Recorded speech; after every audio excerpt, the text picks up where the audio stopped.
নমস্কার বন্ধুরা, রেহমান গার্ডেন্সে আপনাদের প্রত্যেককে স্বাগতম।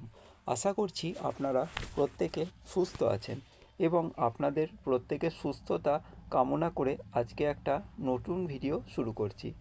আপনাদের যে গাছটার ভিডিও দেখাবো এটাতে অনেকগুলো নতুন তথ্য দেওয়ার চেষ্টা করলাম।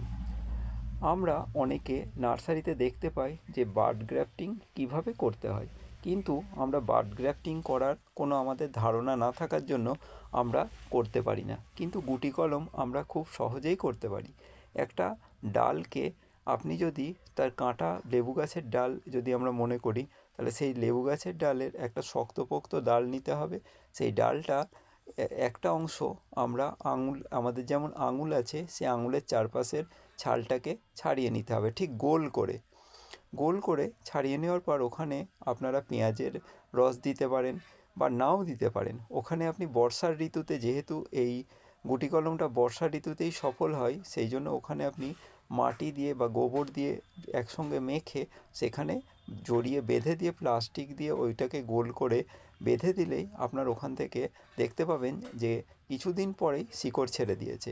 আর ওই শিকড় ছাড়ার পর শিকড়গুলো যখন একটু বড় হবে, সেখান থেকে কেটে যদি আপনি মাটিতে বসিয়ে দিতে পারেন, বা এরকম যেমন বস্তার প্যাকেট বা নার্সারিতে যেমন দেখা যায়, এরকম পন্থায় আপনি বসিয়ে দিলে বর্ষা ঋতুতেই এটা করতে হবে। আর বৃষ্টির জল পড়বে, তাহলে দেখবেন আপনার গাছটা বেঁচে গেছে। কিন্তু অন্য ঋতুতে করলে শিকড় হয়তো ছাড়বে কিন্তু বাঁচবে না, আর অনেক ক্ষেত্রে শিকড় নাও ছাড়তে পারে এবং গাছটা ডালটাও শুকিয়েও যেতে পারে। তো আপনাদের এই সব দিকগুলো খেয়াল রাখতে হবে। আর আপনাদের গুটি কলম যেই গাছে করবেন, সেই গাছটা কিন্তু অবশ্যই পুরনো গাছ হতে হবে। নতুন গাছে কিন্তু শিকড় ছাড়বে না, এই দিকটাও আপনাকে খেয়াল রাখতে হবে। আর বর্ষা ঋতু ছাড়া অন্য কোনো ঋতুতে আপনি এই গুটি কলম করতে যাবেন না, কারণ এর ফলে আপনার গাছটা মারাও যেতে পারে। এটা একটা আমার নিউ সেলার মৌসুম্বি গাছের থেকে চারা তৈরি করা হয়েছে। এটা বেশ বড়সড় গাছ আমি কিনেছিলাম, সেই বড়সড় গাছটা থেকে আমি দুটো গুটি কলমের মাধ্যমে চারা করে নিয়েছি।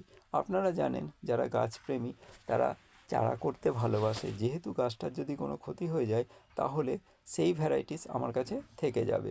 মনে একদিক দিয়ে শান্তি পাবো যে গাছটা আমার কাছে আছে। আর 2 নম্বর পয়েন্ট, যে এই চারা গাছের সঙ্গে সঙ্গে এই আমার নিজের হাতে তৈরি গাছটাও বেড়ে উঠবে এবং এই গাছটাও ফল দিতে সক্ষম হবে। যদি ভালো ভ্যারাইটিস হয় তাহলে আপনার কাছে এই ভ্যারাইটিস দুটো থেকে গেল, আর এটা থেকে আপনি আরও পরবর্তী সময় বাড়িয়ে নিতে পারবেন।